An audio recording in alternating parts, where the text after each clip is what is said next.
Hi, everybody. Welcome back to the SOTA Pop podcast. I am your host, Kiya Williams, and I am here with a very special guest, James or Jim Harris. Which one do you prefer?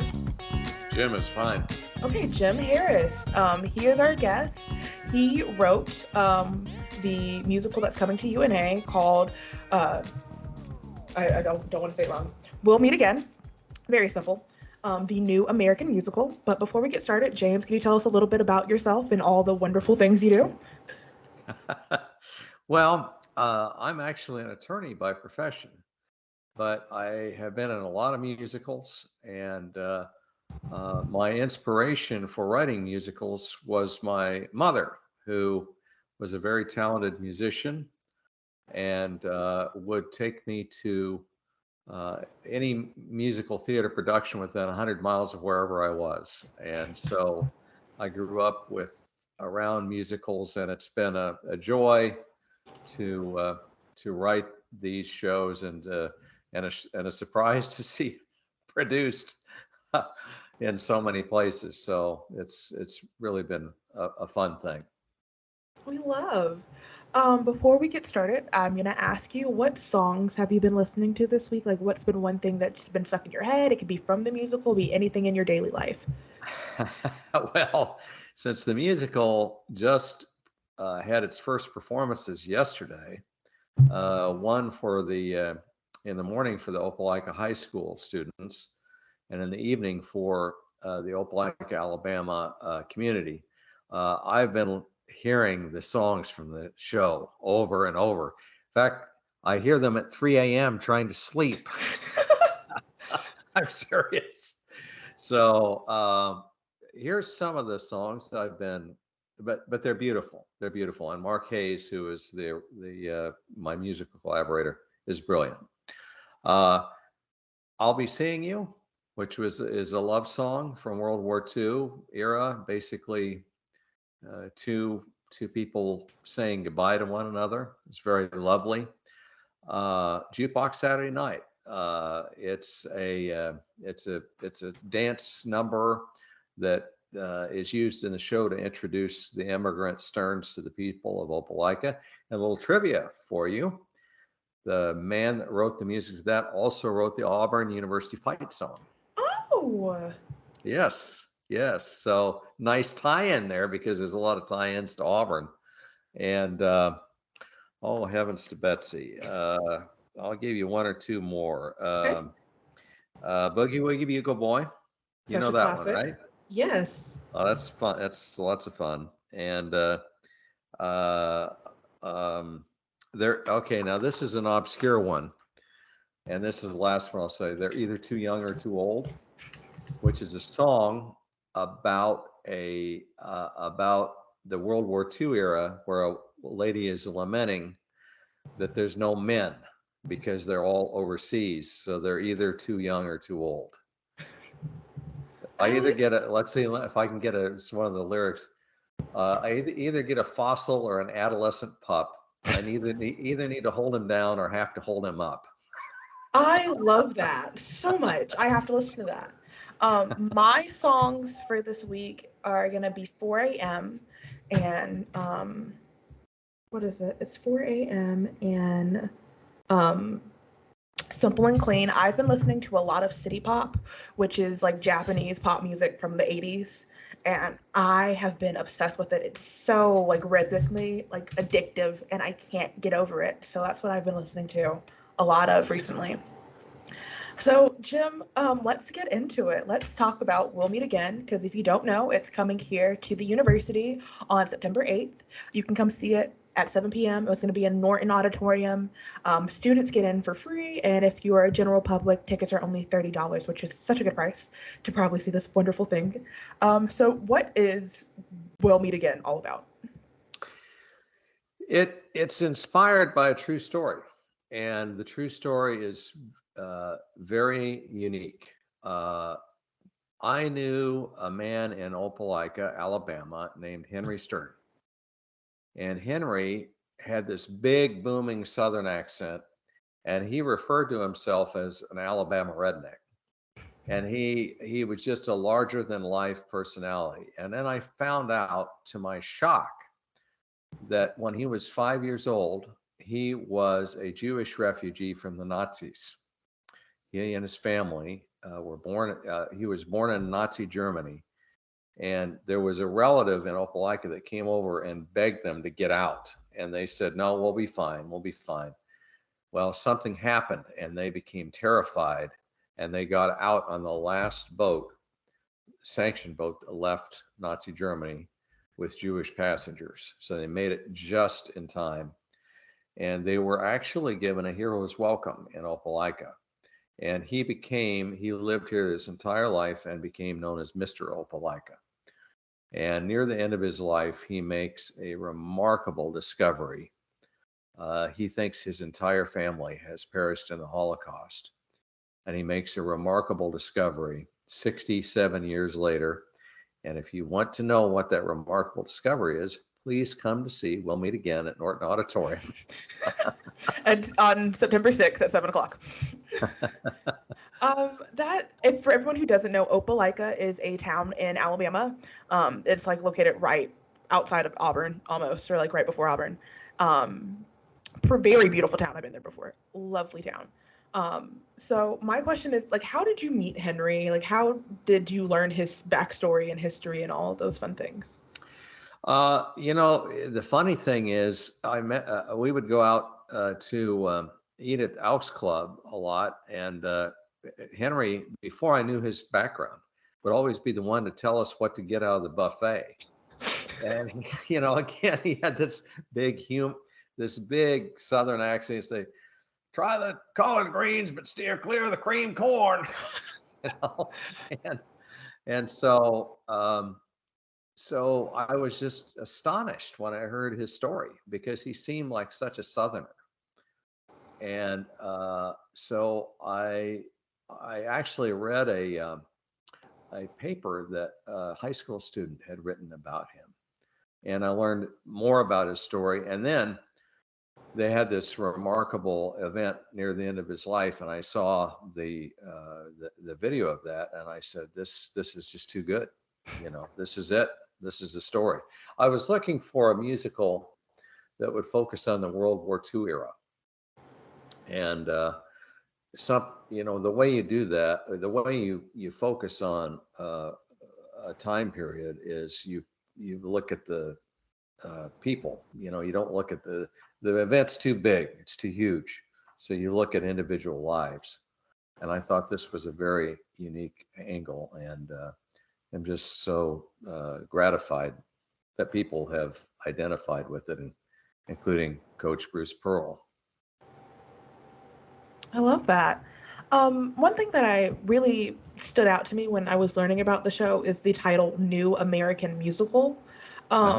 Because typically you hear American musical and you think of like the Gilded Age of musicals, which is currently people are like trying to define that because of a lot of the racist sentiments that go along with it. So why was the title New American Musical chosen for the show?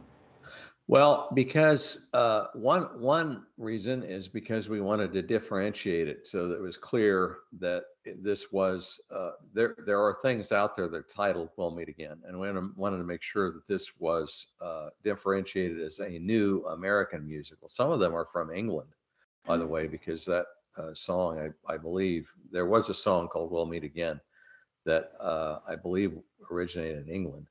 So that's one reason, is to say this is a new American musical. This is just brand new, and it's an American show, and it's about America. The other reason is that we want people to know that this is hot off the press. Last night, I believe, was only the 10th and 11th time that this musical has been performed in public.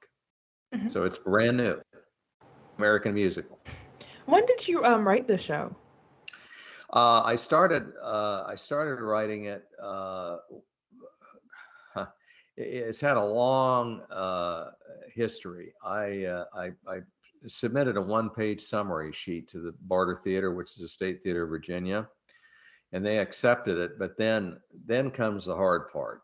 I don't know if you've ever tried to write a show or a play or a musical, but it's it's daunting. And I started, I would encourage anybody that wants to do it to try it. That's one of my big, I'm kind of preachy about that because, here I am, a lawyer, and, you know, I'm writing musicals that people are enjoying, and I never would have known if I didn't try it. So I'm very passionate about advising people if there's a dream that you have to explore it.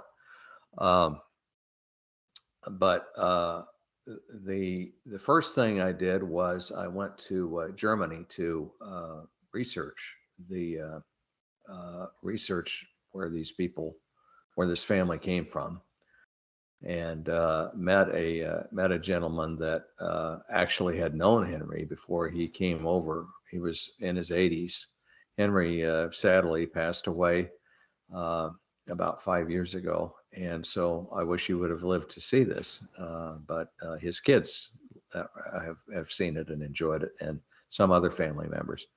But so I did some research there, and one of the toughest days of my life was going to the Holocaust archives in Arleston, Germany.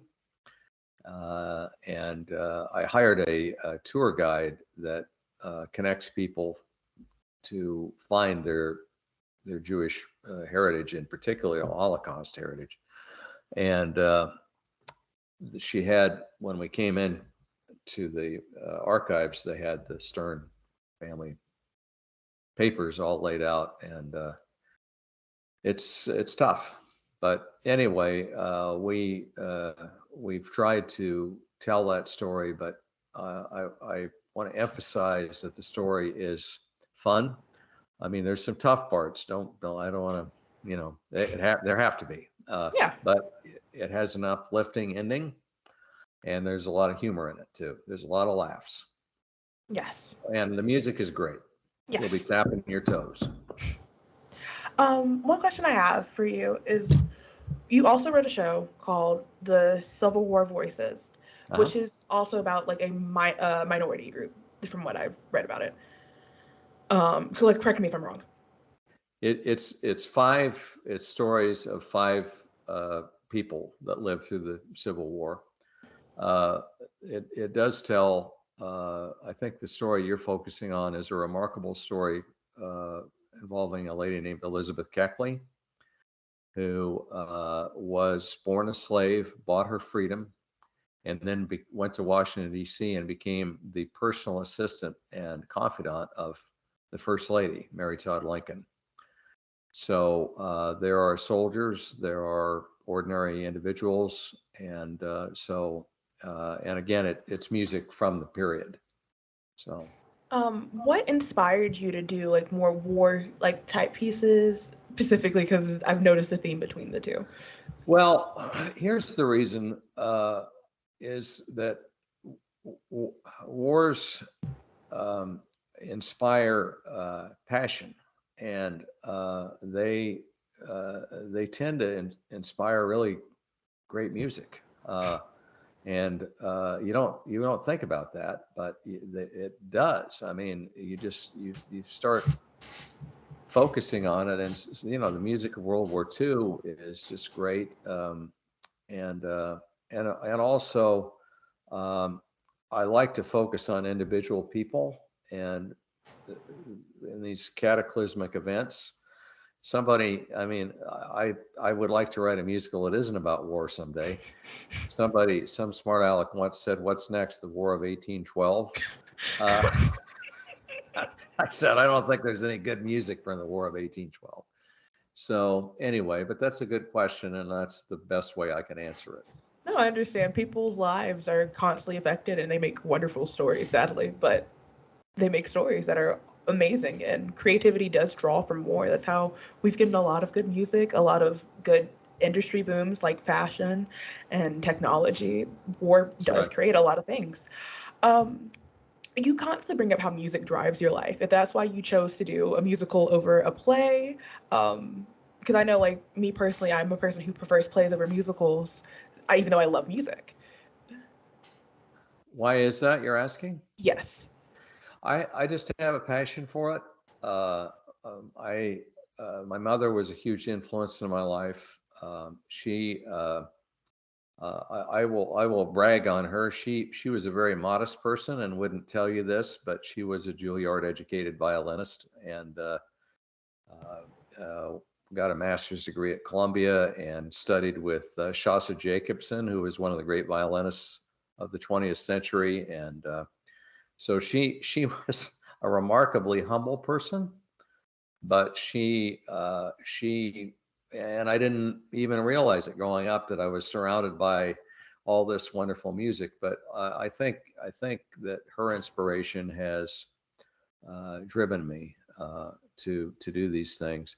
My dad was not a musician, but he was an historian and liked music, so I should give him some credit too. But primarily, the part of my heart that is in musicals is from my mother. You love. Okay. Another question I have for you is your collaborators, because with both Civil War Voices and for We'll Meet Again, you worked with Mark Haynes for music. How do you find someone that you would like to collaborate with and want to collaborate with again? Now, those are interesting stories, and long shots. They're long shots. And again, I come back to this theme. You just have to try it. You just have to do it, and you never know what's going to happen. For the first show, Civil War Voices, I had in mind another composer, and I was going to meet with with that composer, and a snowstorm hit, and I began rethinking, and I couldn't get to the meeting, so I began rethinking my concept, and I went to the store in a music store or in Lincoln, Nebraska, where I live, and I said I want every songbook that deals with the Civil War, with music from the Civil War. And one composer stood out and stood way out, and it was Mark Hayes, and I'd never heard of him before.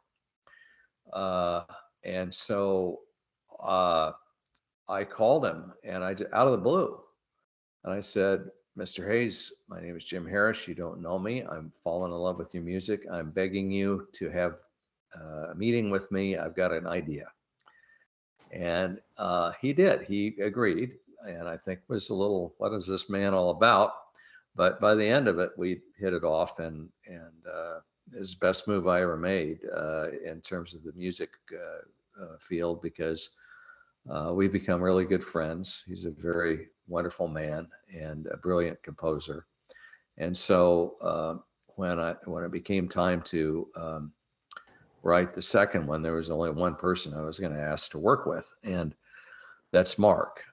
Mark, I did not know how famous Mark was at the time, or else I might not have asked him. I'm serious. But yeah, I get people telling me in amazement, asking me in amazement, "You're working with Mark Hayes?" So, yeah, who'd have thunk it? But anyway, so and I the way we work is I pick the music, believe it or not, and he likes it that way, and I kind of describe what I think the emotion should be, and then I just turn it over to him. You know, he does that part of it. I couldn't possibly do that. I mean, you wouldn't want to see a musical where I wrote the music. You'd run out of the theater screaming after about 5 minutes. But he is so brilliant, and Rick Rose is another very dear friend. And it helps, by the way, if you work with people that you like and trust. It really helps. Rick was the director of the Barter Theater, which is a state theater of Virginia, for 27 years. And so they learned of my first musical, Civil War Voices, produced it and toured it. And so I became good friends with Rick Rose.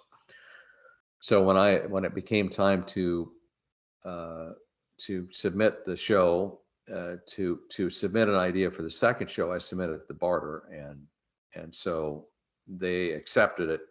COVID shut down the entire run of the show. It was supposed to be produced there, September of 2020. It's supposed to be 41 main stage performances, and there were 0. And COVID at so it again.